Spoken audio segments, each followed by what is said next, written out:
To replace the cleaning head module, start by turning the robot upside down. Use a screwdriver to remove the edge sweeping brush.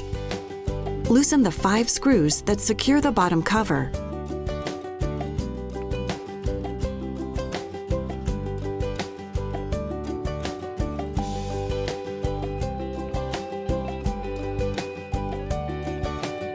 Remove the bottom cover.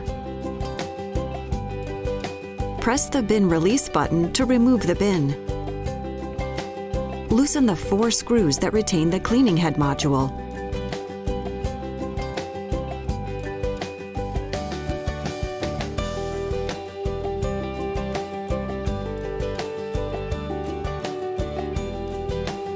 Remove the module. Replace the cleaning head module. Tighten the 4 retaining screws.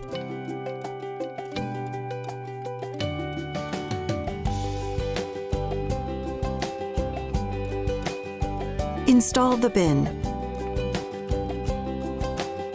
Replace the bottom cover and tighten the 5 screws. Make sure the bottom cover is flush with all sensors. Replace the edge sweeping brush and tighten the screw.